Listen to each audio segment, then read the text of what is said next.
손님, 봉투 필요하세요? 무심코 고개를 들었다가 저는 그 자리에 얼어붙고 말았습니다. 내밀려던 카드도 사려던 물건도 모두 잊은 채 그저 그분의 손만 바라보았습니다. 세월에 깎이고 마디가 굵어진 그 손. 하지만 손등 위에 선명한 점 하나와 물건을 담을 때마다 살짝 움찔거리는 그 특유의 습관. 꿈에서도 잊지 못했던, 아니 죽을 때까지 잊어서는 안 될 나의 엄마였습니다.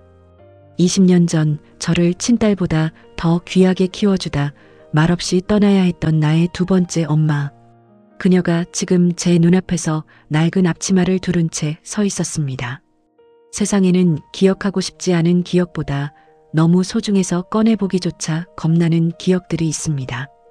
저에게는 오늘 이 마트에서의 만남이 바로 그랬습니다. 차마 입 밖으로 나오지 않는 목소리를 억누르며 저는 아주 오래전 그 시절로 되돌아가 봅니다. 제가 7살 되던 해였습니다. 친어머니는 제가 아주 어릴 적에 집을 나가셨고 아버지는 늘 술과 한숨으로 밤을 지새우셨지요. 텅 빈 집에서 혼자 무서워 떨던 제게 어느 날 아버지는 수줍게 웃는 한 여성을 데려오셨습니다. 그분이 바로 제 인생의 가장 찬란한 봄날을 선물해준 새엄마였습니다. 어린 마음에도 새엄마라는 존재가 무서웠을 법도 한데 저는 그분을 보자마자 안도감을 느꼈습니다. 처음 우리 집에 온 날 그분은 저를 보며 눈물부터 닦아주셨거든요.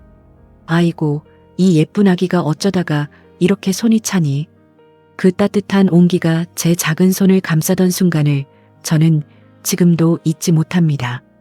그날 이후 적막하던 우리 집에는 사람 사는 냄새가 나기 시작했습니다. 아침마다 고소한 된장찌개 냄새가 진동했고 제 옷에서는 늘 뽀송뽀송한 햇볕 냄새가 났지요. 학교 소풍날이면 엄마는 동네에서 가장 예쁜 도시락을 싸주셨습니다. 친구들이 너네 엄마 진짜 친엄마 맞니? 라고 물을 때마다 저는 어깨를 으쓱하며 그럼 우리 엄마가 세상에서 제일 예뻐라고 대답하곤 했습니다. 하지만 행복은 늘 짧은 소나기처럼 지나가 버리는 걸까요? 제가 중학생이 될 무렵 아버지의 사업이 기울기 시작하면서 집안의 공기는 다시 차갑게 식어갔습니다.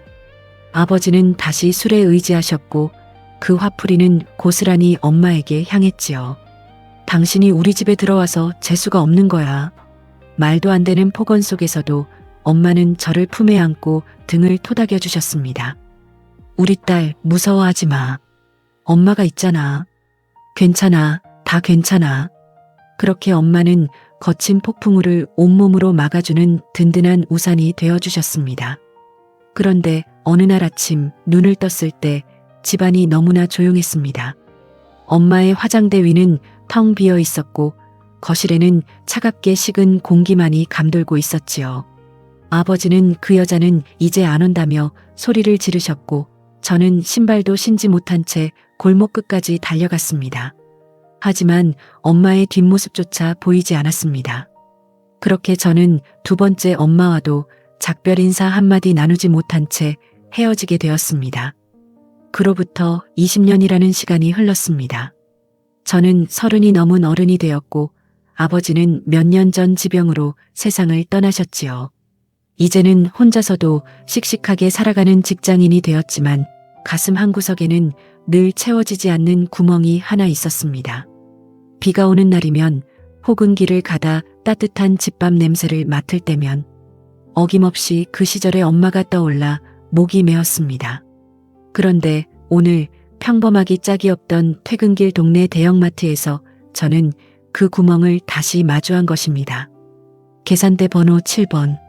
고된 노동에 지쳐 어깨가 축 처진 한 여인의 뒷모습을 보았을 때 제 심장은 터질 듯이 뛰기 시작했습니다. 물건을 봉투에 담는 손길, 바코드를 찍고 영수증을 건네는 그 짧은 순간의 몸짓들. 세월은 그녀의 얼굴에 깊은 주름을 남겼지만 그 따뜻했던 눈빛만은 변하지 않았습니다. 저는 떨리는 손으로 카드를 건넸습니다.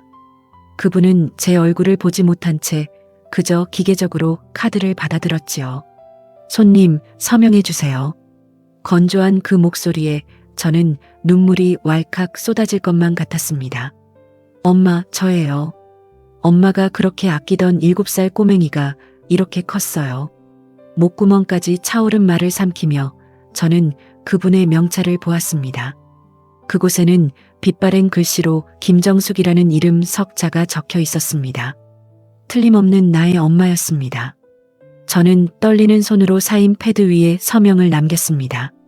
손이 떨려서 이름 석자가 엉망으로 뭉개졌지만 엄마는 그것을 확인하지도 못한 채 영수증을 건넸습니다.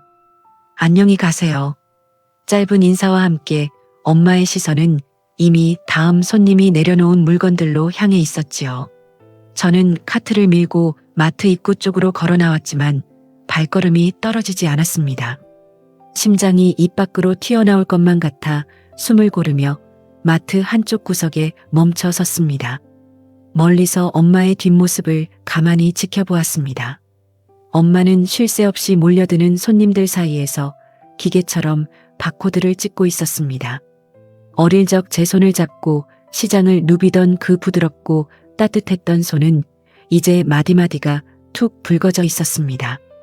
무거운 생수 박스를 들어 올릴 때마다 엄마의 어깨가 움찔거리는 걸 보니 가슴이 미어지는 것 같았습니다.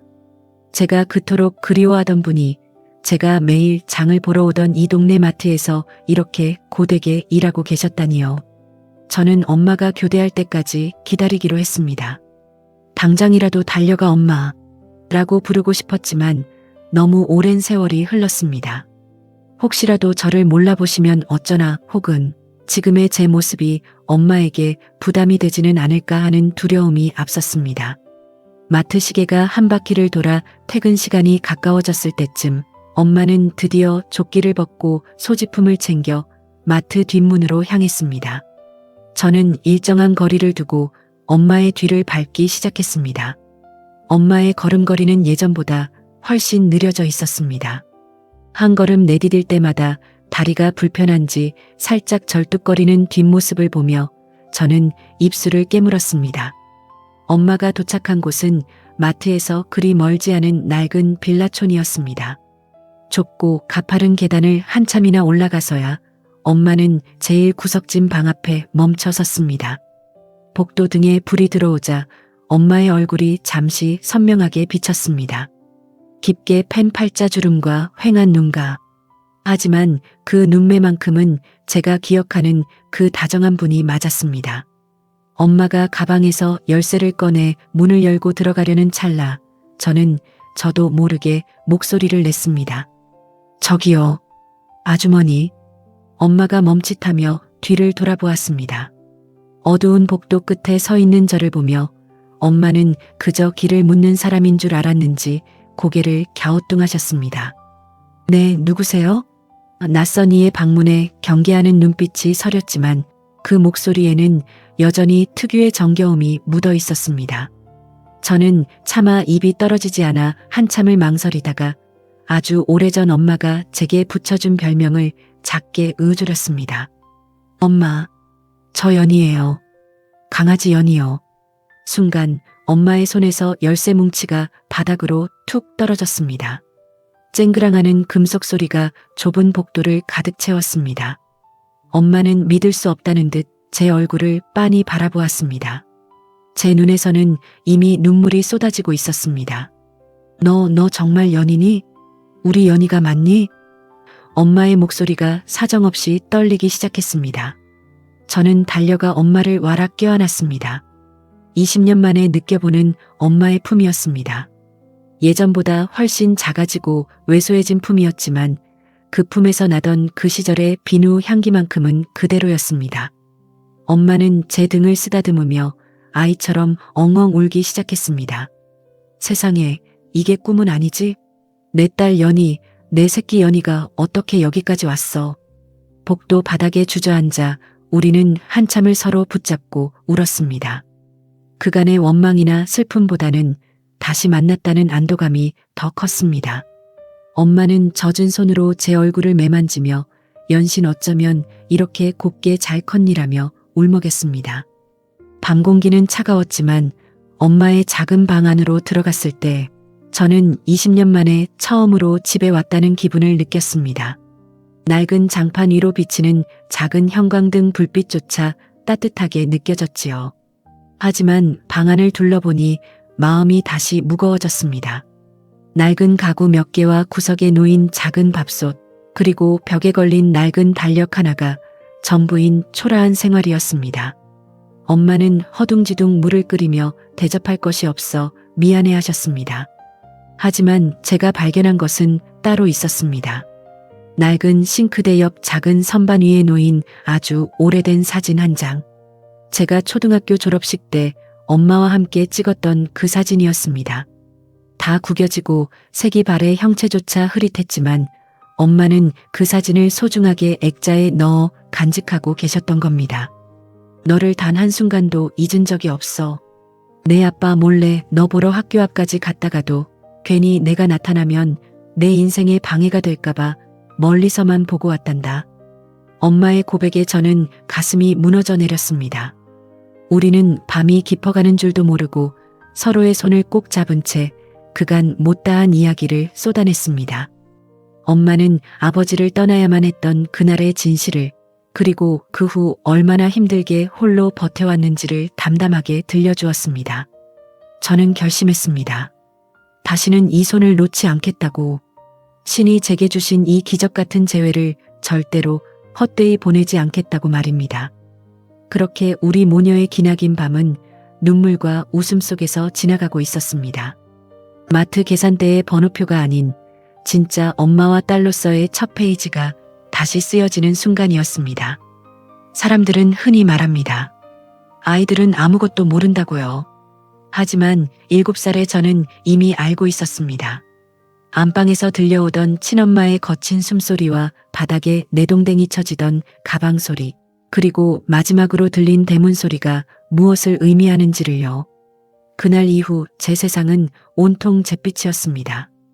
빗질 한번 제대로 받지 못해 엉망이 된 머리카락과 떼자국이 가시지 않는 목덜미를 보며 동네 어른들은 혀를 차곤 했지요. 에구, 제 어미 닮아 팔자가 사납네.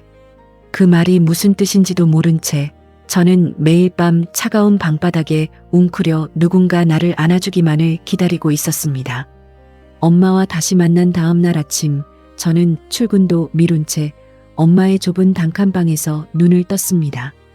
낡은 창문 틈새로 새어들어오는 햇살 아래서 저보다 먼저 일어나 아침상을 차리는 엄마의 뒷모습을 보았습니다. 도마 위에서 들리는 규칙적인 칼질 소리, 이 소리가 그리워 얼마나 많은 밤을 눈물로 지새웠는지 모릅니다. 저는 엄마의 뒷모습을 가만히 바라보며 우리가 처음 만났던 20여 년 전의 그날을 떠올려 봅니다. 친엄마가 집을 나간 지 1년쯤 지났을 무렵이었습니다. 아버지는 술기운이 가시지 않은 얼굴로 저를 부르셨지요. 연아, 오늘 집에 손님 오실 거다. 예쁘게 좀 하고 있어. 아버지는 서툴게 제 머리를 묶어주려 했지만 엉킨 머리카락은 사정없이 당겨져 아프기만 했습니다. 잠시 후 대문을 열고 들어온 분이 바로 지금 제 눈앞에서 국을 끓이고 있는 엄마였습니다. 그때 엄마는 참 고우셨습니다. 화려하진 않았지만 단정한 블라우스에 수줍은 미소를 띠고 계셨지요. 아버지는 어색하게 엄마를 소개했습니다. 인사해라. 이제 내 엄마가 되어주실 분이다. 저는 대답 대신 아버지의 바짓가랑이 뒤로 숨었습니다. 새엄마라는 말은 동화 속에서나 보던 무서운 존재처럼 느껴졌으니까요. 하지만 엄마는 저를 억지로 끌어내지 않으셨습니다.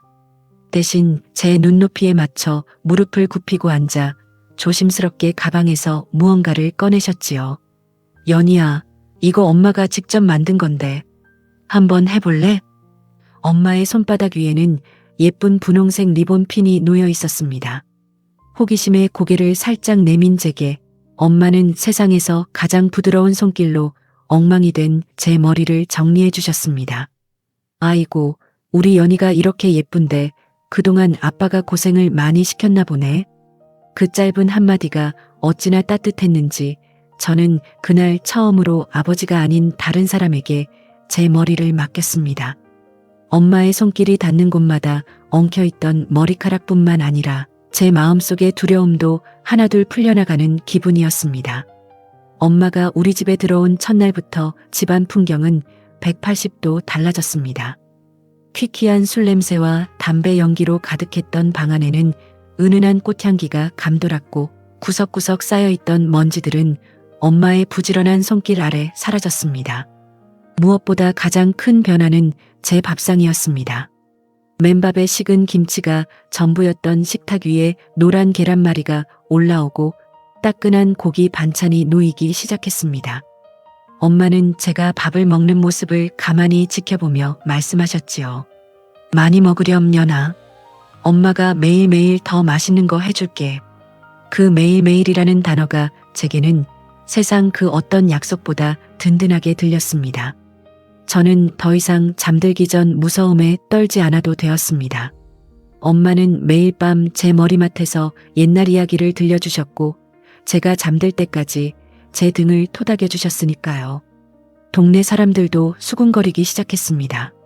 새엄마가 들어오더니 애 얼굴이 꽃처럼 피었네. 친엄마보다 낫구먼. 그런 소리를 들을 때마다 엄마는 그저 말없이 웃으시며 제 손을 더 꽉 잡으셨습니다. 엄마에게 저는 남의 자식이 아니라 당신이 세상에서 가장 지켜주고 싶은 내 자식이었습니다. 하지만 그 행복한 기억의 이면에는 늘 아슬아슬한 불안함이 공존하고 있었습니다. 아버지의 성격은 엄마의 정성만으로 고쳐질 수 있는 것이 아니었으니까요. 조금이라도 기분이 안 좋으면 소리를 지르고 물건을 던지던 아버지의 그늘 속에서 엄마는 저 몰래 얼마나 많은 눈물을 닦아내셨을까요? 이제야 알 것 같습니다. 그 시절 엄마가 저를 보며 짓던 미소 뒤에는 당신의 삶을 깎아 저를 지탱하던 거대한 희생이 있었다는 것을 말입니다. 엄마가 정성껏 차려준 아침상을 마주하니 잊고 지냈던 유년의 맛이 혀끝에서 살아나는 것 같았습니다. 비록 낡은 양은상 위였지만 정갈하게 놓인 나물 반찬과 김이 모락모락 피어오르는 밥 한 공기에 가슴이 먹먹해졌지요. 엄마는 제가 숟가락을 들 때까지 기다리셨다가 밥 위에 생선살을 정성스레 발라 얹어주셨습니다. 그 손길을 보니 우리가 헤어져야 했던 그 시린 날의 기억이 다시금 선명해졌습니다. 아버지는 사업이 완전히 무너진 뒤로 다른 사람이 되어버렸습니다. 밖에서 얻은 울분을 집안으로 가져와 엄마에게 쏟아부었지요. 당신이 들어오고 나서 되는 일이 없어. 이 집안에 마가 꼈다고. 그런 말도 안 되는 억지에도 엄마는 대꾸 한 번 하지 않으셨습니다. 오로지 저를 안방으로 밀어넣고 문을 잠그며 말씀하셨지요. 연아, 귀 막고 눈 감고 있어. 곧 끝날 거야. 알았지? 하지만 폭풍우는 잦아들지 않았습니다. 중학생이 되던 해 어느 겨울밤 아버지는 술에 취해 들어와 엄마의 짐가방을 마당으로 내던졌습니다. 당장 이 집에서 나가라고 꼴도 보기 싫다며 고함을 지르셨지요. 저는 공포에 질려 엄마의 치맛자락을 붙잡았습니다. 엄마는 흐느끼면서도 제 손을 놓지 않으려고 애쓰셨습니다. 그날 밤 엄마는 아버지의 매질을 온몸으로 막아내며 저를 지켜주셨습니다. 다음 날 아침 눈을 떴을 때 세상은 무서울 정도로 고요했습니다. 부엌에서는 물 끓는 소리도 들리지 않았지요. 저는 직감적으로 알았습니다. 엄마가 떠났다는 것을요. 안방 문을 열어보니 아버지는 거실에 쓰러져 잠들어 있었고 엄마의 자리는 싸늘하게 식어 있었습니다. 거울 앞에 놓여있던 엄마의 작은 화장품들도 제가 선물했던 조잡한 머리끈도 모두 사라진 뒤였습니다.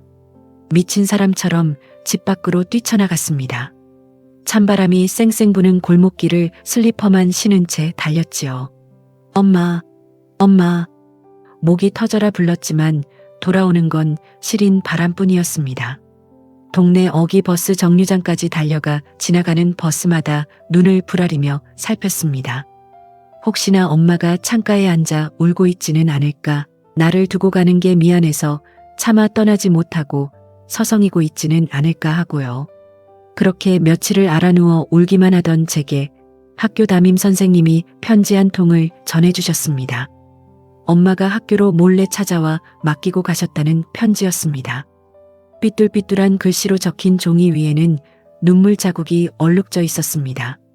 연아, 엄마가 지켜주지 못해서 미안해. 아빠 미워하지 말고 공부 열심히 해서 꼭 훌륭한 사람 되어야 한다. 엄마가 멀리서도 늘 우리 딸 기도할게. 그 편지와 함께 꼬깃꼬깃 접힌 10,000원짜리 지폐 몇 장이 들어 있었습니다. 나중에 알고 보니 엄마가 식당 일을 하며 조금씩 모아두었던 비상금이었다고 하더군요. 아버지가 생활비도 주지 않던 그 팍팍한 살림 속에서 엄마는 당신 먹고 싶은 거 하나 안 사 먹고 오로지 저를 위해 그 돈을 남겨두신 것이었습니다. 저는 그 돈을 가슴에 품고 한참을 울었습니다. 엄마가 떠난 건 저를 버려서가 아니라 더 이상 아버지를 견딜 수 없을 만큼 엄마의 몸과 마음이 망가졌기 때문이라는 걸 어린 저는 그때야 깨달았습니다. 세월이 흘러 저는 어른이 되었고 아버지는 세상을 떠나시기 직전에야 제 손을 잡고 참회하셨습니다. 네 엄마, 내가 너무 모질게 굴었어. 그 사람만큼 너를 사랑한 사람은 없었는데. 아버지는 그 말을 남기고 눈을 감으셨지요. 저는 아버지를 용서할 수 없었지만 한편으로는 엄마를 찾지 못한 제 자신이 원망스러웠습니다. 그런데 오늘 20년 만에 다시 마주 앉아 엄마가 발라준 생선살을 먹고 있습니다. 엄마는 제가 밥을 잘 먹는 것만 봐도 배가 부른 듯 젖은 눈으로 저를 하염없이 바라보셨습니다. 연아, 엄마가 너무 늦게 나타났지? 미안하다. 정말 미안해. 엄마의 사과에 저는 숟가락을 놓아버리고 엄마의 손을 꼭 잡았습니다. 아니에요, 엄마. 살아계셔 준 것만으로도 고마워요. 이제는 제가 엄마 지켜줄게요. 창밖에는 어느새 아침 해가 높이 떴습니다. 20년 전 그 추운 겨울날의 이별이 이제야 비로소 따뜻한 봄볕 아래서 녹아내리는 기분이었습니다. 하지만 행복도 잠시 저는 엄마의 굽은 등과 거칠어진 손마디를 보며 생각했습니다. 엄마가 혼자 보낸 그 모진 세월 동안 대체 어떤 일이 있었던 걸까요? 마트 계산대에서 하루 종일 서서 버텨야 했던 그 고단한 삶의 이야기를 저는 이제 하나씩 들어보려 합니다. 연아, 엄마는 내가 내 배 아파 낳은 딸이 아니라는 걸 가끔 잊어버린단다. 초등학교 졸업식 날 짜장면 한 그릇을 앞에 두고 엄마가 수줍게 웃으며 하셨던 말씀입니다. 그날 엄마는 당신의 낡은 코트 대신 저에게 줄 새 가방을 사기 위해 한 달 넘게 부업을 하셨지요. 남들은 새엄마라고 부르며 색안경을 끼고 보았지만 제게 엄마는 세상 그 누구보다 진한 피를 나눈 운명 같은 존재였습니다. 하지만 그 깊은 사랑이 훗날 서로에게 얼마나 큰 상처와 그리움의 흉터가 될지 그때의 우리는 알지 못했습니다. 엄마의 단칸방에서 맞이하는 두 번째 밤, 우리는 나란히 누워 옛날 이야기를 꽃피웠습니다. 좁은 방이었지만 엄마의 살냄새가 느껴지는 이 공간이 제게는 대궐보다 편안했습니다. 엄마는 제 손을 만지작거리며 우리가 가장 행복했던 시절을 하나하나 꺼내놓으셨지요. 그 시절에 우리는 비록 넉넉하지 않았지만 서로가 있어 세상에서 가장 부유한 모녀였습니다. 엄마가 처음 우리 집에 오고 나서 가장 신경 썼던 건 저의 길을 살려주는 일이었습니다. 엄마 없는 아이라고 손가락질 받지 않게 하려고 매일 아침 제 옷을 다려주시고 구멍난 양말 한 짝도 그냥 신기지 않으셨지요. 특히 소풍 가는 날이면 엄마의 정성은 극에 달했습니다. 새벽 4시부터 일어나 고소한 참기름 냄새를 풍기며 김밥을 싸고 과일을 예쁘게 깎아 도시락 통을 채우셨습니다. 엄마, 힘들게 뭘 이렇게 많이 싸? 라고 물으면 엄마는 그저 웃으며 제 머리를 쓰다듬으셨습니다.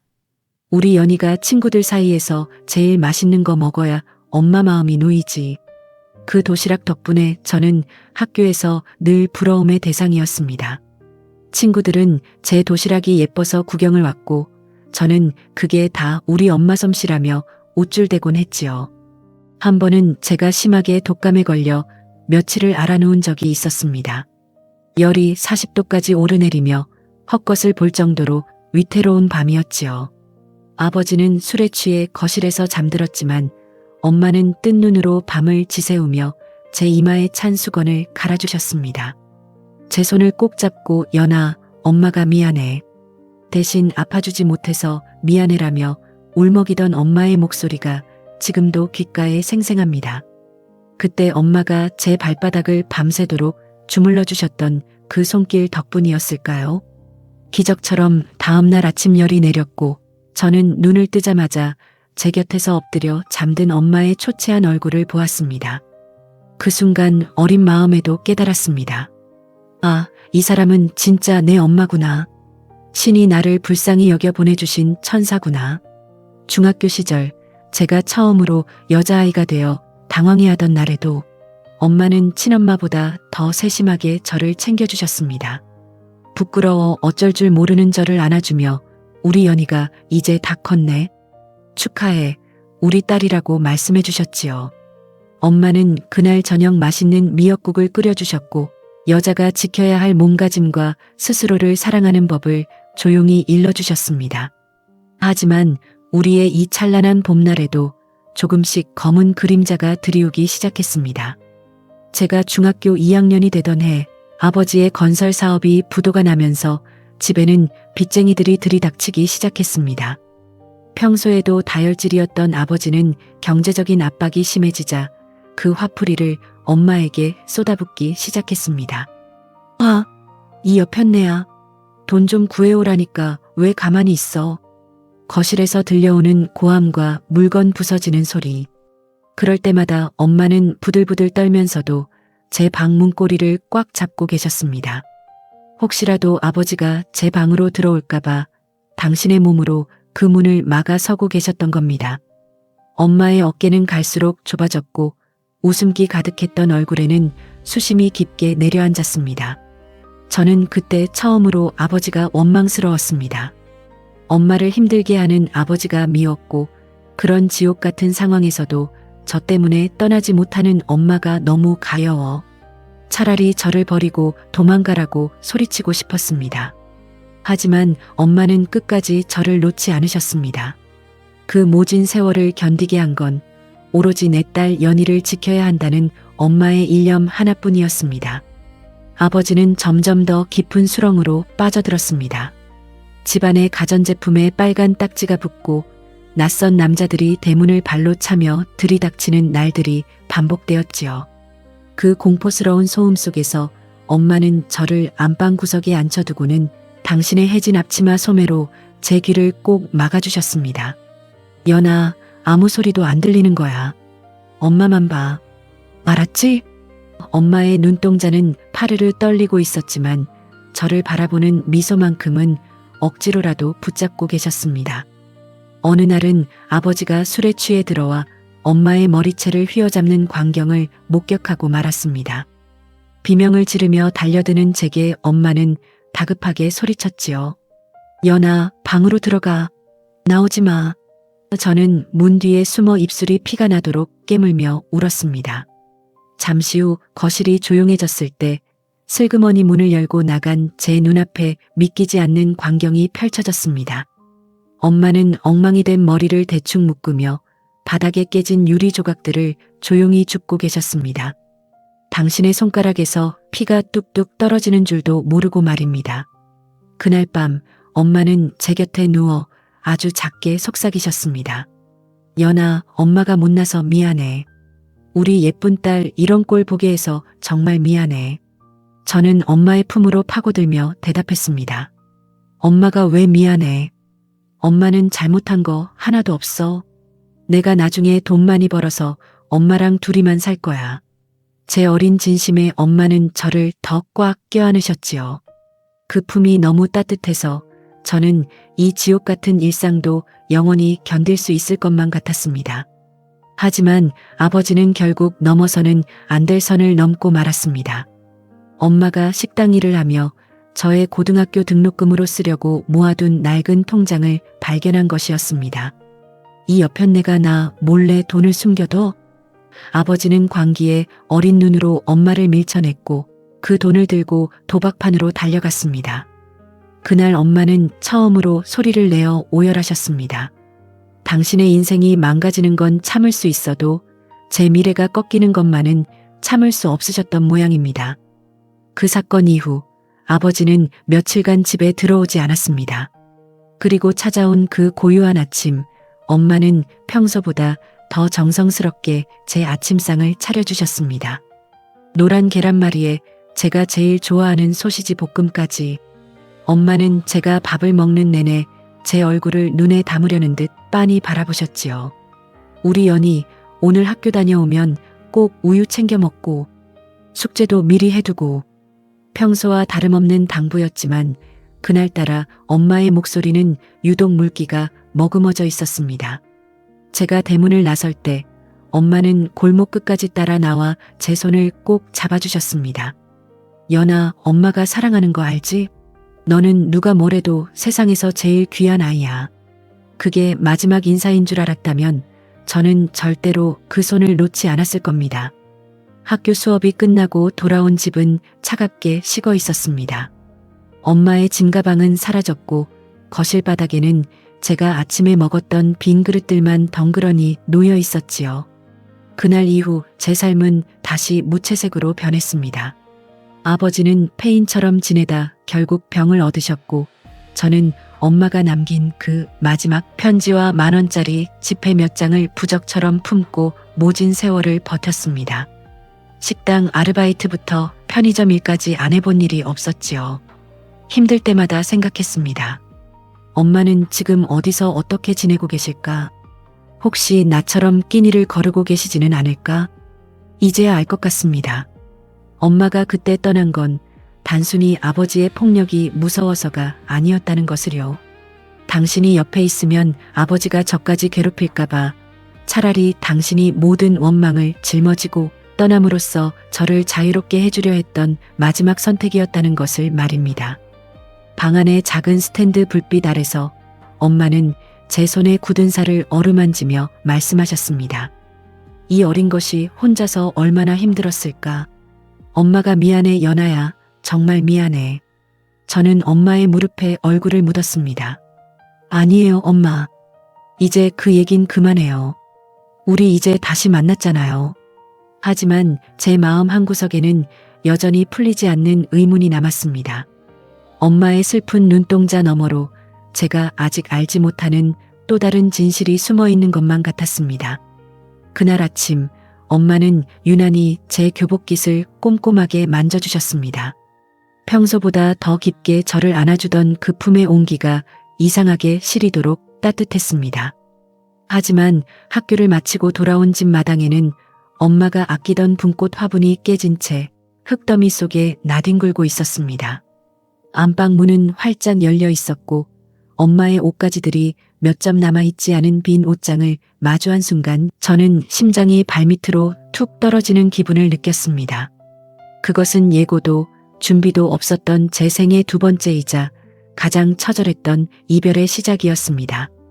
엄마가 떠난 그날의 집안 풍경은 20년이 지난 지금도 마치 어제 일처럼 선명하게 떠오릅니다.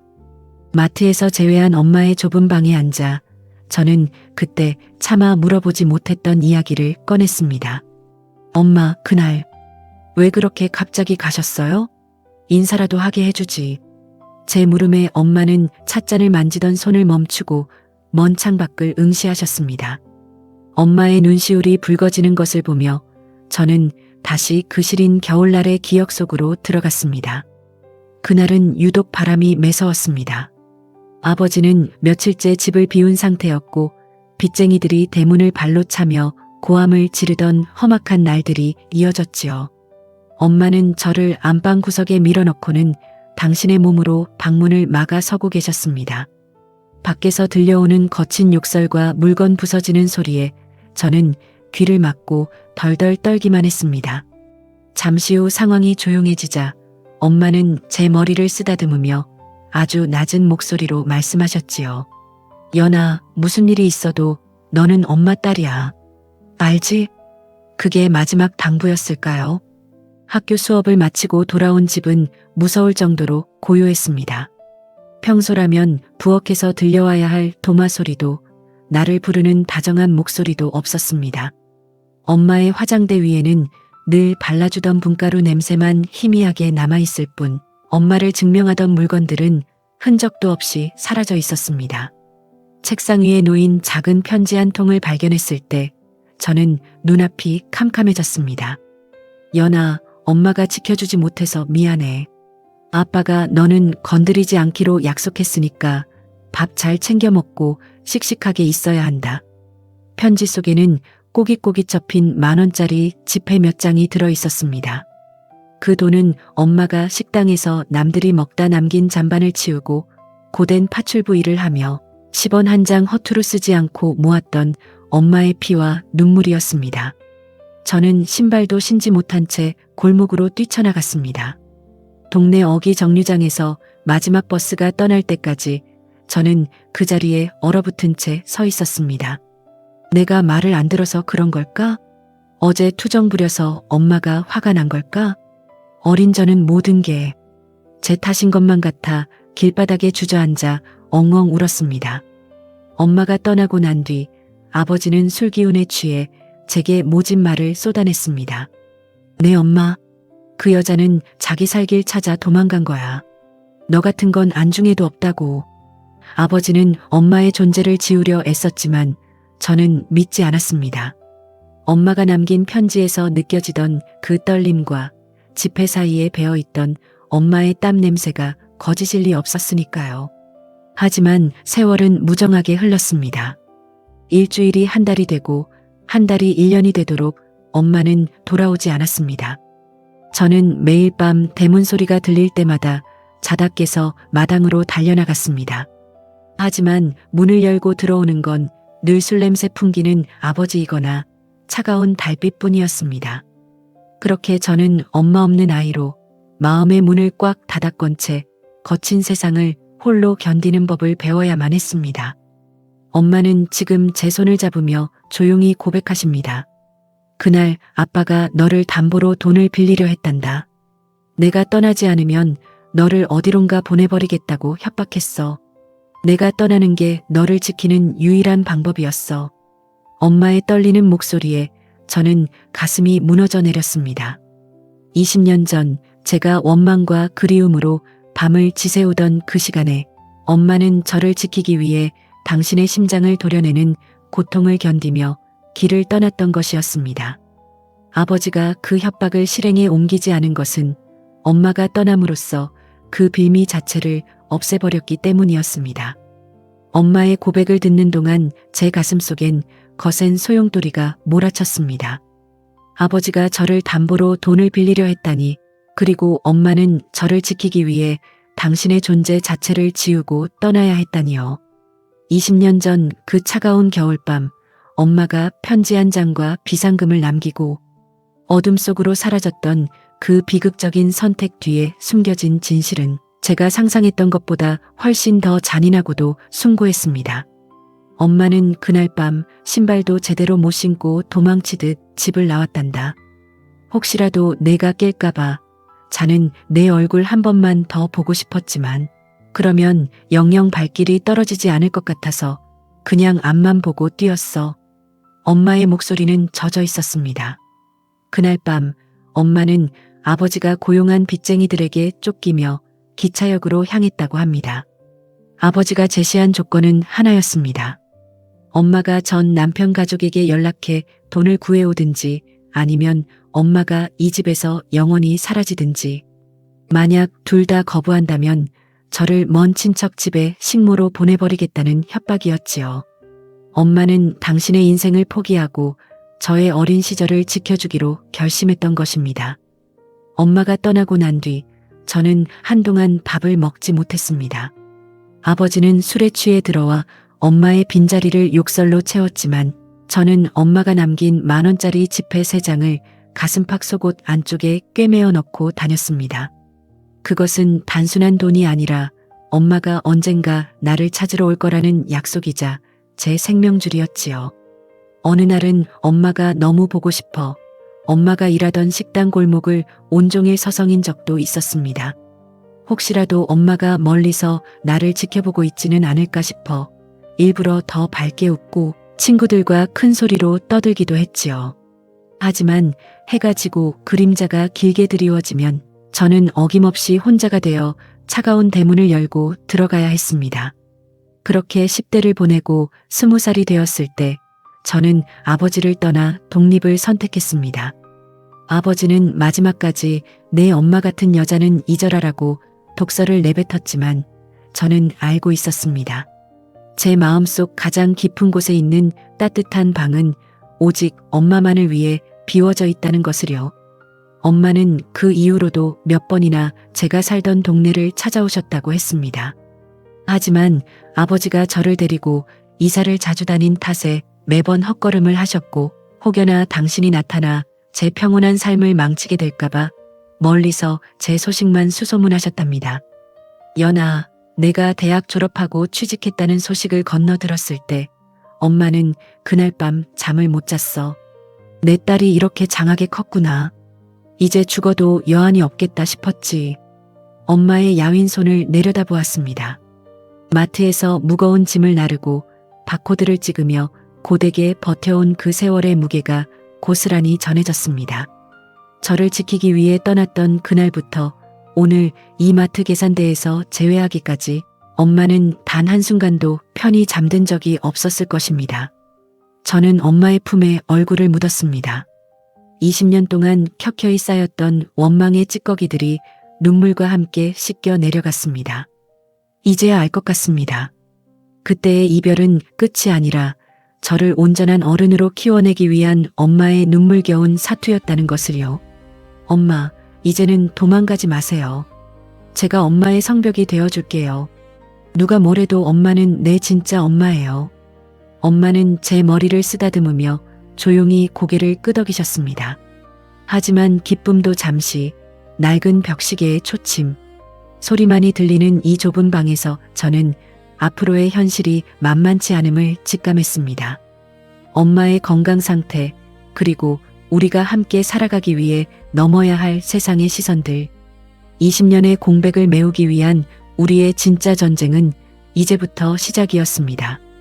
아버지가 돌아가셨다는 전화를 받았을 때 제가 가장 먼저 한 일은 울음이 아니라 엄마의 편지를 꺼내보는 것이었습니다.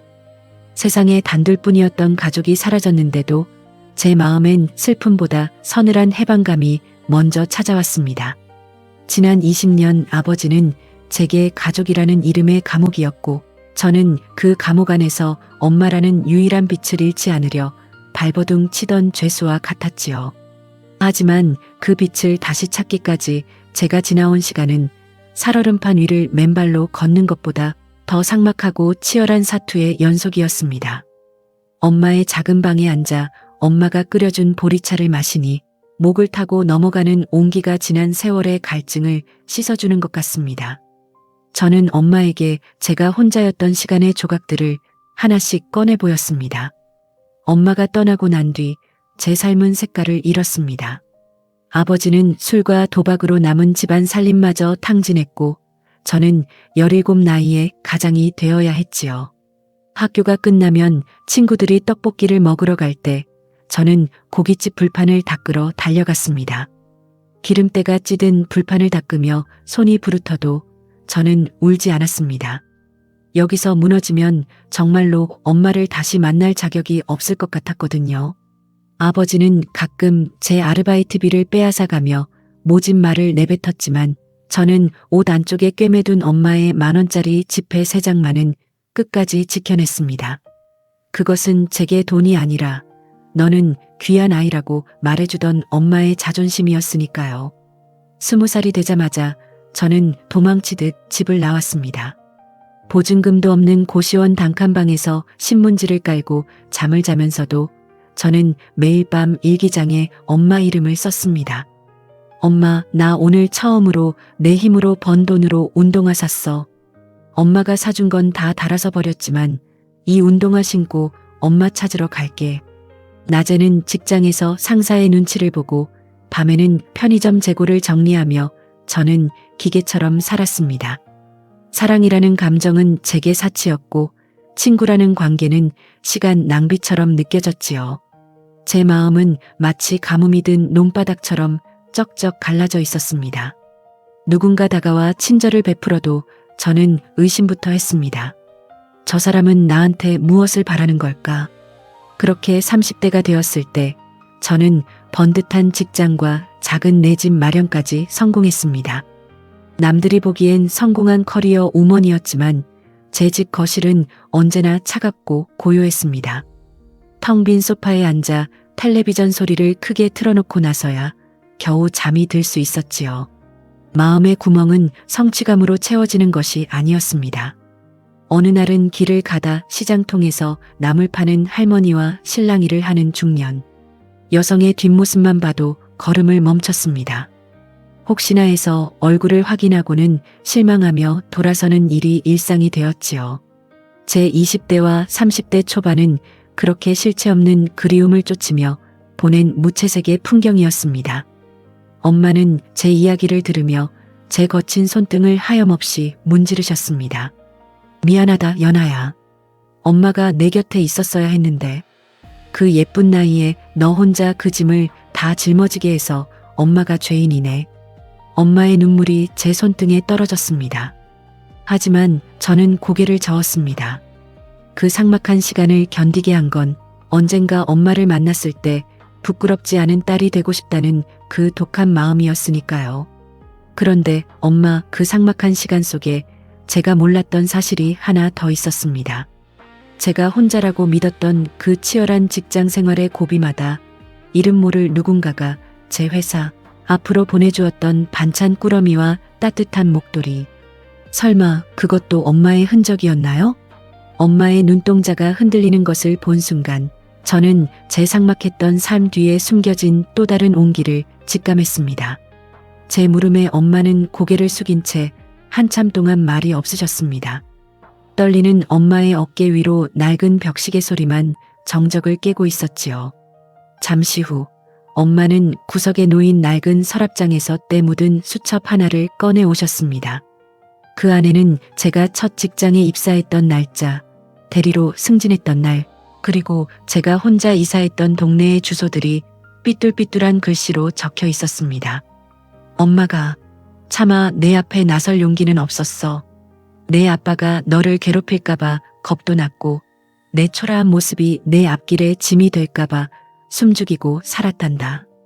그래도 내가 어디서 밥은 먹고 사는지 잠은 잘 자는지 확인하지 않으면 내 숨이 끊어질 것 같아서 엄마는 제가 첫 월급을 타고 자취방을 구했을 때 그 근처 반찬 가게에 돈을 맡기며 제게 가장 좋은 밑반찬을 보내달라고 부탁하셨다고 합니다.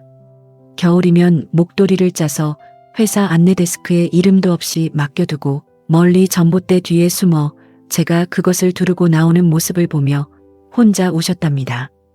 제가 그토록 삭막하다고 느꼈던 그 시간들이 사실은 엄마가 남몰래 뿌려둔 사랑의 조각들로 채워져 있었다는 사실에 저는 가슴이 터질 듯 아파왔습니다. 엄마, 나는 그것도 모르고 세상에 나 혼자만 버려진 줄 알고 얼마나 세상을 미워하며 살았는데 제가 원망 섞인 울음을 터뜨리자 엄마는 저를 품에 안고 등을 토닥여 주셨습니다. 그 삭막했던 20년의 세월이 엄마의 품 안에서 한순간에 녹아내리는 기분이었습니다. 아버지가 돌아가시고 나서야 비로소 찾아온 이 평화가 너무 늦은 것은 아닐까 원망도 했지만 지금 이 순간 엄마의 심장 소리를 듣고 있으니 모든 것이 다 괜찮아지는 것 같았습니다. 하지만 엄마의 삶은 여전히 위태로워 보였습니다. 엄마의 좁은 방 한쪽에는 파스 냄새가 진동했고 머리맡에는 진통제 약봉지가 가득했습니다. 평생을 남의 집 살림과 식당 일, 그리고 이제는 대형마트 계산대에서 온종일 서서 일하며 당신의 몸을 갉아먹은 결과였지요. 엄마는 당신의 아픔보다 제 마음의 상처를 먼저 살피셨지만 저는 엄마의 깊게 팬 주름 속에서 숨길 수 없는 고단함을 보았습니다. 엄마, 이제 마트 일 그만둬요. 제가 엄마 모시고 살게요. 그동안 못했던 거 제가 다 해드릴 거예요. 제 단호한 말에 엄마는 손사래를 치셨습니다. 아니다, 연아. 내가 어떻게 내 짐이 되겠니? 너 이제 겨우 자리 잡았는데 엄마는 여기서 이렇게 사는 게 편해. 엄마의 거절은 미안함에서 나오는 것임을 잘 알았습니다. 평생을 주고도 더 주지 못해 미안해하는 사람. 그게 바로 제 두 번째 엄마, 나의 진짜 엄마였습니다. 그날 밤 저는 엄마의 낡은 이불 속으로 파고들었습니다. 삭막했던 제 인생에 다시 물이 흐르기 시작한 기분이었습니다. 하지만 저는 알고 있었습니다. 엄마를 이 초라한 방에서 데리고 나가는 것이 쉽지 않은 선택이므려. 주변에서는 피 한 방울 섞이지 않은 새엄마를 왜 고생하며 모시느냐고 손가락질할지도 모릅니다. 하지만 제게 그 시선 따위는 중요하지 않았습니다. 창밖으로 차가운 새벽바람이 불어왔지만 엄마와 맞잡은 손은 세상 그 무엇보다 뜨거웠습니다. 저는 마음속으로 굳게 다짐했습니다. 내일 아침 해가 뜨면 가장 먼저 엄마의 짐을 싸겠다고요. 20년 전 엄마가 남겼던 그 10,000원짜리 지폐 3장이 이제는 엄마를 향한 제 무한한 사랑으로 되돌아갈 차례였습니다. 그런데 다음 날 아침 짐을 싸기 위해 들른 마트에서 저는 생각지도 못한 광경을 목격하게 됩니다. 엄마가 계산대에서 고개를 숙인 채 누군가에게 거세게 항의를 듣고 있는 모습이었습니다. 그 누군가의 얼굴을 확인한 순간 제 피가 거꾸로 솟구치는 기분을 느꼈습니다. 그 사람은 바로 오래전 우리 집안을 망가뜨리고 엄마를 쫓아냈던 아버지의 먼 친척이었습니다. 아니, 이게 누구야? 도망간 줄 알았던 김정숙이 아니야? 대형마트의 소란스러운 소음 사이로 날카로운 목소리가 꽂혔습니다. 엄마는 죄인이라도 된 듯 고개를 푹 숙인 채 바들바들 떨고 계셨지요. 그 앞에 서서 삿대질을 해대는 사람은 기억하기도 싫은 아버지의 사촌 형, 저에게는 당숙이라 불리던 사람이었습니다. 우리 집이 망했을 때 가장 먼저 등을 돌리고 어린 제 앞에서 엄마를 집 나간 여자라며 모욕했던 그 입술이 지금 다시 엄마의 가슴에 칼을 꽂고 있었습니다. 저는 숨이 멎는 것 같았습니다. 엄마를 모시러 온 마트에서 이런 광경을 보게 될 줄은 꿈에도 몰랐지요. 계산대 번호 7번 앞 사람들의 시선이 따갑게 쏠리는 그곳에서 엄마는 기계적으로 바코드를 찍던 손을 멈춘 채 얼어붙어 있었습니다. 당숙은 뭐가 그리 당당한지 목소리를 더 높였습니다.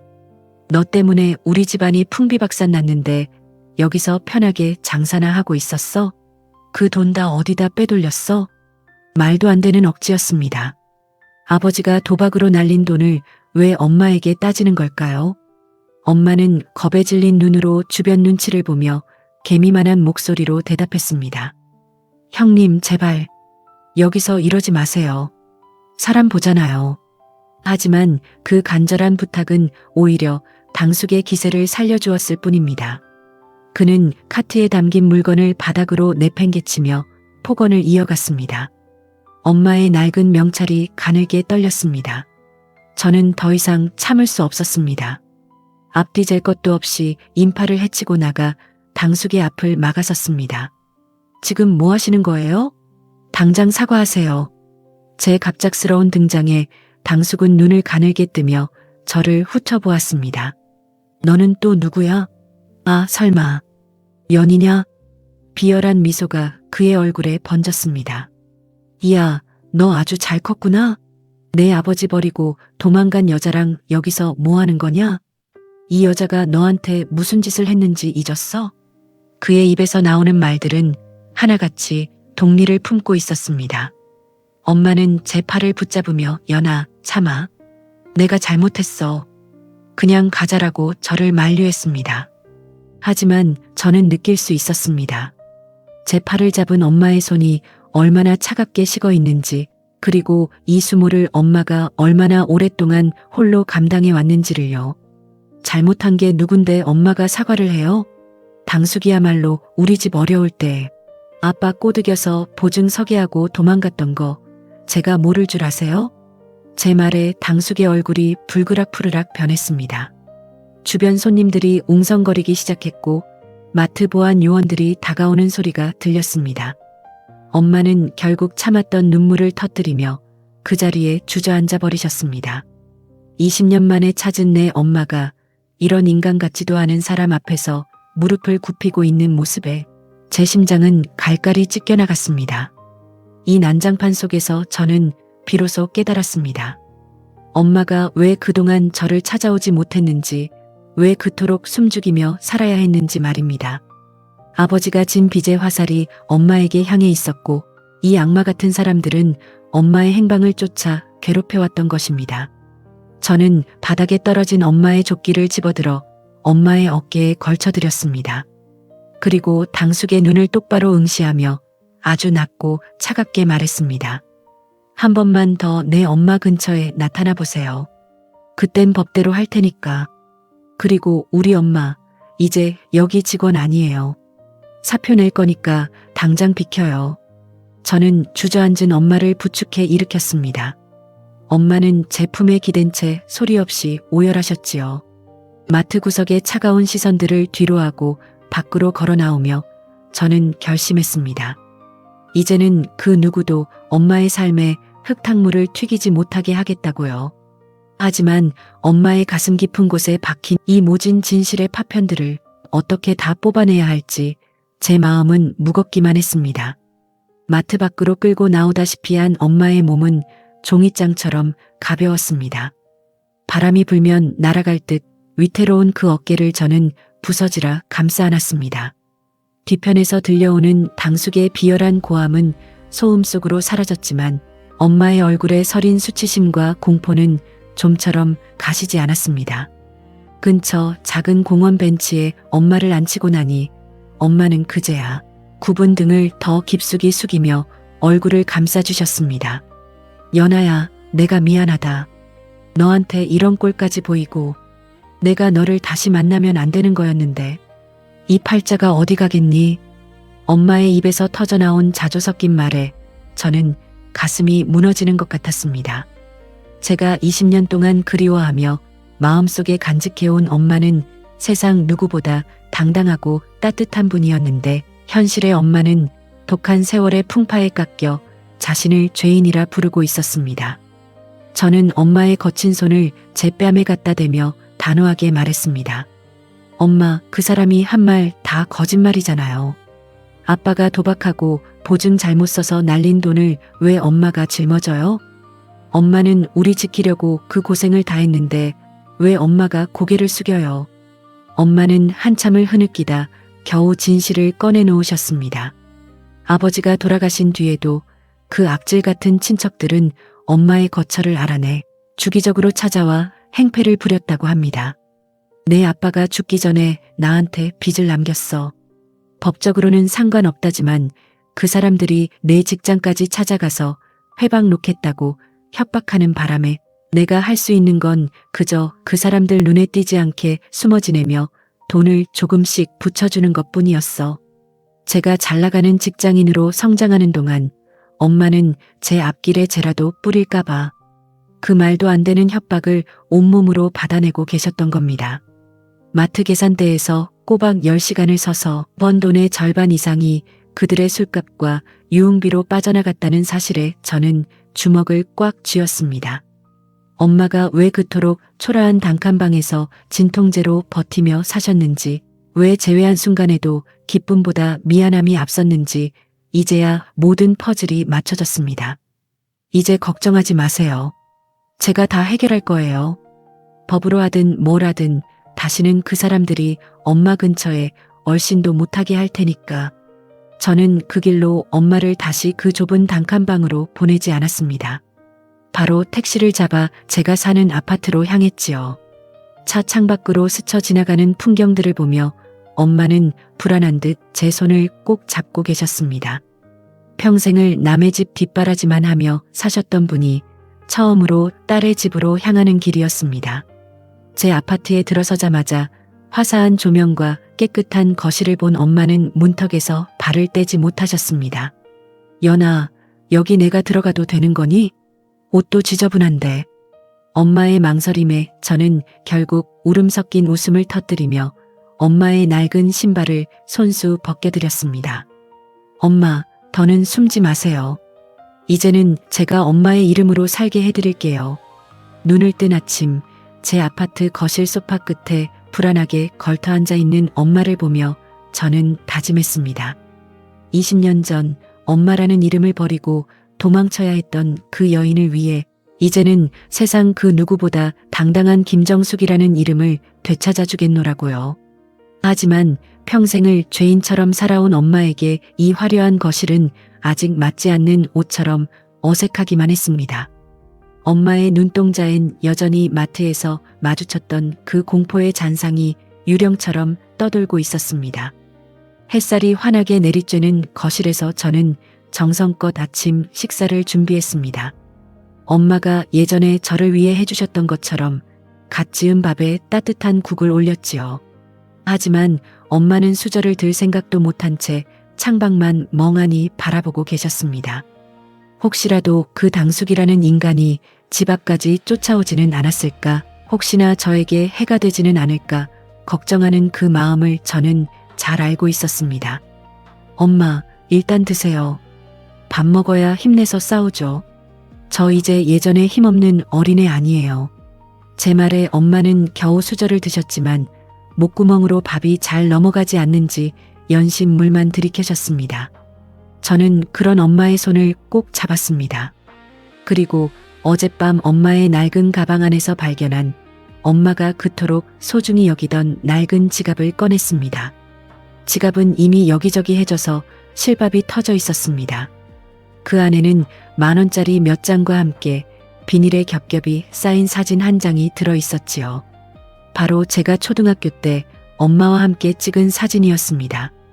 20년이라는 긴 세월 동안 엄마는 이 사진 한 장을 부적처럼 품고 그 모진 고생을 견뎌오신 겁니다. 이거 아직도 가지고 계셨어요? 제 물음에 엄마는 쑥스러운 듯 고개를 끄덕이셨습니다. 내 아빠가 다 태워버린 줄 알았는데 내가 요것만은 숨겨서 나왔단다. 힘들 때마다, 포기하고 싶을 때마다 이 사진 보면서 버텼어. 우리 연희 얼굴 보면서 내가 살아야 우리 딸 한 번이라도 더 보지 싶어서. 엄마의 고백에 저는 결국 참았던 눈물을 터뜨리고 말았습니다. 엄마에게 저는 살아가는 이유였고 제게 엄마는 돌아가야 할 고향이었습니다. 우리는 식탁 앞에 마주 앉아 한참을 울었습니다. 엄마, 저예요. 엄마가 그렇게 사랑해주던 연희가 여기 있어요. 이제 아무데도 가지 마세요. 엄마는 젖은 손으로 제 뺨을 어루만지셨습니다. 엄마가 미안해. 너무 늦게 나타나서 정말 미안해. 20년의 공백이 이 한마디에 씻겨 내려가는 것 같았습니다. 비로소 우리는 서로의 존재를 온전히 받아들였고 피보다 진한 사랑이 무엇인지 다시 한번 확인했습니다. 하지만 감동적인 재회의 기쁨도 잠시 해결해야 할 현실적인 문제들이 산더미 같았습니다. 마트 사표 처리부터 엄마의 짐 정리, 그리고 무엇보다 그 악질적인 친척들과의 연결고리를 완전히 끊어내는 일이 급선무였지요. 저는 엄마를 안심시킨 뒤 곧바로 아는 변호사 선배에게 전화를 걸었습니다. 선배, 도와주세요. 20년 동안 저희 엄마를 협박해서 돈을 뜯어낸 인간들이 있어요. 법적으로 할 수 있는 건 다 하고 싶어요. 전화를 끊고 돌아보니 엄마는 베란다 너머로 보이는 도심의 풍경을 보며 작게 의조리고 계셨습니다. 세상이 참 많이 변했구나. 연아, 나 정말 이제는 행복해져도 되는 걸까? 엄마의 그 가냘픈 목소리가 제 심장을 찔렀습니다. 네, 엄마. 이제는 누구보다 행복해져야 해요. 제가 그렇게 만들어 드릴 거예요. 그날 밤 저는 엄마를 욕실로 안내했습니다.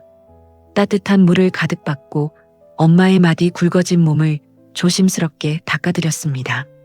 물속에서 드러난 엄마의 몸은 여기저기 멍자국과 파스 자국으로 얼룩져 있었습니다. 고단했던 마트 노동의 흔적, 그리고 마음의 상처들이 몸에 새겨진 훈장 같았지요. 저는 엄마의 등에 비누칠을 하며 조용히 맹세했습니다. 이제 이 몸에 다시는 파스 냄새가 아닌 향기로운 꽃내음만 배게 하겠노라고요. 목욕을 마치고 제가 새로 산 면자못을 입은 엄마는 꼭 부끄러움 타는 소녀 같았습니다. 침대에 나란히 누워 엄마의 숨소리를 들으니 20년 전 그 차가웠던 겨울밤의 공포가 비로소 거치는 기분이었습니다. 하지만 잠든 줄 알았던 엄마가 제 손을 더듬더듬 찾아 쥐며 나직이 속삭이셨습니다. 연아야, 나 정말 여기서 너랑 같이 살아도 되는 걸까? 이게 꿈은 아니지? 엄마의 그 떨리는 질문에 저는 대답 대신 엄마의 가슴 위로 머리를 기대었습니다. 엄마의 심장 소리가 규칙적으로 들려왔습니다. 마트 구석에서 확인한 진실은 잔인했지만 그 진실이 역설적으로 우리를 더 단단하게 묶어주었습니다. 이제는 누구의 눈치도 보지 않고 누구에게도 쫓기지 않는 우리 모녀만의 진짜 삶이 시작되려 하고 있었습니다. 하지만 평생을 일만 해온 엄마가 이 낯선 평화를 어떻게 받아들일지, 그리고 그 지독한 친척들의 방해를 어떻게 완전히 끊어낼 수 있을지 저는 밤새 뜬 눈으로 계획을 세워야 했습니다. 점심 무렵 저는 엄마를 모시고 다시 그 좁고 낡은 엄마의 단칸방으로 향했습니다. 마지막 짐을 챙기기 위해서였지요. 골목 어귀에 들어서자 엄마의 걸음걸이가 눈에 띄게 느려졌습니다. 혹시나 아침에 그 악몽 같은 당숙이 다시 나타날까봐 사방을 살피는 엄마의 모습에 제 가슴은 또 한 번 미어졌습니다. 엄마, 제 팔 꼭 잡으세요. 이제 누구도 엄마 못 건드려요. 방 안에 들어서자 차가운 공기가 우리를 반겼습니다. 낡은 장판, 삐걱거리는 문소리, 그리고 방구석에 놓인 몇 권 안 되는 책들과 낡은 옷가지들. 이 초라한 공간이 지난 세월 엄마의 전부였다는 사실이 믿기지 않았습니다. 저는 서둘러 짐을 싸기 시작했습니다. 그런데 옷장 깊숙한 곳에서 보자기에 꽁꽁 쌓인 작은 상자 하나가 나왔습니다. 그건 버려도 된다, 연아야. 엄마가 황급히 상자를 가리려 했지만 저는 조심스럽게 그 상자를 열어보았습니다. 그 안에는 제가 어릴 적 엄마에게 사달라고 때를 써서 겨우 가졌던 조잡한 플라스틱 왕관과 제가 학교에서 만들어 온 서툰 카네이션들이 먼지 하나 없이 보관되어 있었습니다. 20년 전 엄마가 도망치듯 집을 나갈 때 그 경황 없는 와중에도 당신의 옷가지 대신 챙겨 나왔던 것은 바로 저와의 추억이었습니다. 엄마, 이걸 다 가지고 계셨어요? 그 무거운 짐 속에 이걸 넣어서 그 먼 길을 가신 거예요? 제 물음에 엄마는 쑥스러운 듯 고개를 숙이셨습니다. 내 냄새가 나는 건 이것들 뿐이었으니까. 저는 상자를 가슴에 꼭 안았습니다. 마트 계산대에서 욕설을 듣고 단칸방에서 진통제로 밤을 지새우면서도 엄마를 버티게 한 것은 제가 준 이 사소한 쓰레기 같은 선물들이었습니다. 짐 정리를 마치고 방을 나오려는데 주인집 아주머니가 복도 끝에서 저희를 불렀습니다. 아이고, 정숙 씨, 진짜 가는 거야? 딸내미가 아주 똑 부러지네. 아주머니는 제 손을 꼭 잡으며 속삭였습니다. 우리 정숙 씨, 밤마다 창밖 보면서 누군가를 그렇게 기다리더니 그게 바로 아가씨였구먼. 잘 모셔가요. 세상 천지에 이런 순둥이가 없어. 짐을 싣고 동네를 빠져나가는 택시 안에서 엄마는 창밖으로 멀어지는 낡은 빌라들을 한참 동안 바라보았습니다. 그것은 고통스러웠던 과거와의 작별이자 지독했던 외로움과의 결별이었습니다. 저는 택시 안에서 엄마의 손을 꼭 잡고 말했습니다. 엄마, 이제 저기 다시 안 와요. 우리 집엔 엄마 방 따로 꾸며놨어요. 햇살 잘 들고 꽃도 많이 두었으니까 이제는 매일 낮잠도 자고 좋아하는 드라마도 마음껏 봐요. 엄마는 믿기지 않는다는 듯 제 손등을 어루만지셨습니다. 연아, 나 정말 이래도 되는 건지 모르겠다. 꿈이라면 제발 깨지 않았으면 좋겠어. 집에 도착해 엄마의 새 방에 짐을 풀었습니다. 제가 미리 사둔 폭신한 침대와 부드러운 이불을 보며 엄마는 조심스럽게 손을 대보셨습니다. 아이고, 뭐 이런 비싼 걸 샀어. 나는 그냥 바닥에서 자는 게 편한데. 그러면서도 엄마의 눈가엔 희미한 미소가 번졌습니다. 그날 저녁 저는 엄마의 핸드폰 번호를 바꾸고 모든 SNS 계정을 정리했습니다. 그리고 변호사 선배에게 당숙의 협박 사실을 입증할 녹취와 송금 내역을 넘겼습니다. 이제 엄마를 괴롭히던 어둠의 사슬을 하나씩 끊어낼 차례였습니다. 밤이 깊어 엄마가 잠든 것을 확인하고 거실로 나왔습니다. 엄마의 낡은 지갑 속에 있던 우리 사진을 꺼내 깨끗한 액자에 옮겨 담았습니다. 엄마, 저예요. 사진 속 어린 제가 웃고 있었습니다. 이제는 사진 속에서만 부르는 이름이 아니라 문만 열면 대답해줄 진짜 엄마가 곁에 있다는 사실이 눈물겹게 감사했습니다. 하지만 평생을 타인을 위해 살아온 엄마가 과연 자신을 위한 삶을 어떻게 시작해야 할지 저는 엄마의 굽은 등 뒤에서 조용히 그 길을 고민하기 시작했습니다. 새 집에서의 생활이 시작되었지만 엄마는 여전히 거실 바닥에 앉아 계시거나 설거지통을 놓지 못하셨습니다. 평생을 일하는 사람으로 살아온 엄마에게 휴식은 오히려 불안이었지요. 어느 날 밤 베란다에서 달을 보며 엄마는 비로소 그동안 차마 꺼내지 못했던 이야기를 시작하셨습니다. 연아, 내가 왜 내 아빠 죽고 나서도 너를 바로 찾지 못했는지 아니? 엄마의 목소리는 떨리고 있었습니다. 미안해서였다. 내 아빠가 진 빚을 갚느라 내 몸은 망가졌고 내 앞길에 빛나는 청춘에 내가 짐이 될까봐. 그리고 무엇보다 나를 미워하고 있을 내 눈을 마주할 용기가 없었단다. 엄마는 아버지가 돌아가신 후 제 소식을 몰래 듣기 위해 제가 다니던 대학 교문 앞까지 갔던 적이 있다고 고백하셨습니다. 멀리서 친구들과 웃으며 걸어가는 제 모습을 보며 엄마는 나무 뒤에 숨어 입을 막고 우셨답니다. 저렇게 예쁘게 잘 컸는데 내가 나타나서 내가 내 새엄마다라고 하면 사람들이 손가락질할까봐. 그게 제일 무서웠어. 저는 엄마의 무릎을 베고 누워 함께 울었습니다. 엄마, 나는 한 번도 엄마를 원망한 적 없어. 엄마가 떠난 건 아빠 때문이라는 거 다 알았어. 오히려 내가 엄마를 못 지켜줘서 미안했는걸. 저는 엄마의 손을 제 얼굴에 가져다 댔습니다. 세월의 풍파에 거칠어진 그 손마디 하나하나에 제가 채워주지 못한 외로움이 박혀 있는 것 같았습니다. 그날 밤 우리는 밤을 새워 서로의 공백을 메웠습니다. 제가 첫 취업에 실패해 울던 밤 엄마는 멀리서 저를 다니며 기도를 올리셨고 엄마가 마트에서 진상 손님에게 무시당해 화장실에서 울던 날 저는 꿈속에서 엄마를 부르며 뒤척였습니다. 피가 섞이지 않았어도 우리는 영혼의 끈으로 연결되어 있었던 겁니다.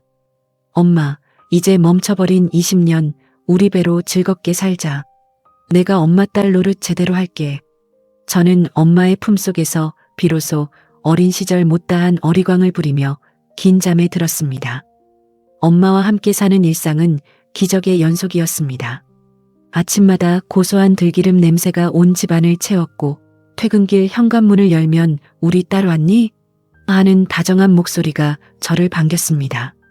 엄마는 제 옷을 정성껏 다려주시고 저는 주말마다 엄마를 모시고 백화점에 가서 예쁜 옷을 사드렸지요.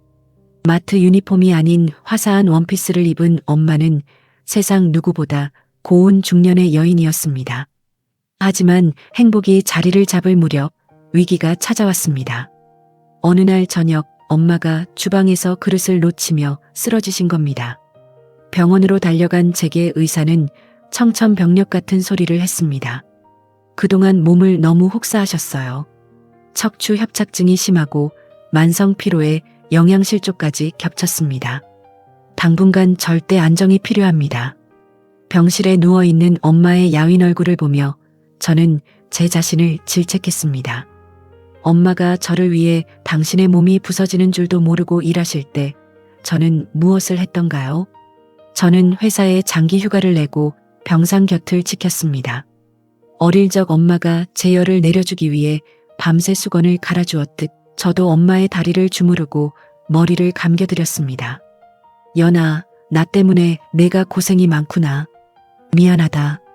엄마는 병상에서도 미안하다는 말을 입에 달고 사셨습니다. 저는 엄마의 입술에 손가락을 갖다 대며 웃어 보였습니다. 엄마, 이제 미안하다는 말 금지해요. 이제 내가 엄마의 엄마가 되어줄게. 엄마는 그냥 내 아기가 되어주면 돼. 엄마는 그제야 환하게 웃으셨습니다. 병원 앞들을 휠체어로 산책하며 우리는 떨어지는 낙엽을 보며 도란도란 이야기를 나누었습니다. 엄마 건강해지기만 해. 우리 제주도도 가고 엄마 좋아하는 꽃 구경도 실컷 다니자. 엄마는 제 손을 꼭 잡으며 고개를 끄덕이셨습니다. 그 손의 온기는 이제 더 이상 차갑지 않았습니다. 수술과 재활을 마친 엄마는 기적처럼 다시 기운을 차리셨습니다. 우리는 법적으로도 진짜 모녀가 되기 위해 서류를 정리했습니다. 성인 입양 절차를 통해 엄마를 법적 어머니로 등재하는 일은 쉽지 않았지만 우리에게는 20년의 사랑이 증거였습니다. 구청에서 발급받은 가족관계 증명서에 찍힌 성명, 김정숙, 관계모라는 선명한 글자를 보며 우리는 서로를 안고 한참을 울었습니다. 이제 그 누구도 어떤 악독한 친척도 우리 사이를 가로막을 수 없었습니다. 당숙을 비롯한 친척들에게는 변호사를 통해 강력한 경고장과 그동안 뜯어간 돈에 대한 반환 청구 소송을 진행했습니다. 법의 무서움을 알게 된 그들은 다시는 우리 근처에 나타나지 못했지요. 엄마의 얼굴에는 비로소 20년 만에 그늘이 사라졌습니다. 우리는 주말이면 함께 시장에 가서 장을 보고 동네 공원을 산책하며 평범하지만 위대한 일상을 가꾸어 나갔습니다. 어느덧 시간이 흘러 다시 돌아온 엄마의 생신날. 저는 집 거실을 꽃으로 가득 채우고 작은 파티를 열었습니다. 케이크 위에 촛불을 켜고 엄마를 바라보았습니다. 이제 엄마의 눈에는 두려움 대신 평온함이, 슬픔 대신 사랑이 가득했습니다. 연아, 고맙다. 내 생의 가장 큰 선물은 바로 너야. 너를 다시 만난 건 신이 내게 주신 마지막 기적이었어. 엄마의 말에 저는 케이크의 촛불을 함께 끄며 대답했습니다. 아니에요, 엄마. 엄마가 나를 포기하지 않고 살아있어 준 게 내 인생의 가장 큰 축복이에요. 우리 남은 생은 정말 친모녀처럼, 아니 그보다 더 뜨겁게 사랑하며 살아요. 베란다 창밖으로 밝은 보름달이 떠올랐습니다. 20년 전 그 차가웠던 이별의 밤에 떴던 달과는 사뭇 다른 아주 따뜻하고 넉넉한 달빛이었습니다. 우리는 그 달빛 아래 나란히 앉아 차를 마셨습니다. 엄마, 내일은 뭐 먹을까? 글쎄, 우리 연희가 좋아하는 김치찌개나 끓일까? 평범한 대화 속에 섞인 행복의 냄새. 먼 길을 돌아 드디어 제자리를 찾은 두 사람. 비록 피는 섞이지 않았지만 세상 그 누구보다 깊은 사랑으로 맺어진 우리 모녀의 이야기는 이제 슬픔이 아닌 기쁨의 문장들로 채워질 것입니다. 사랑해요, 엄마. 나도 사랑한다, 내 딸아. 밤하늘의 별들이 우리를 축복하듯 반짝이고 있었습니다.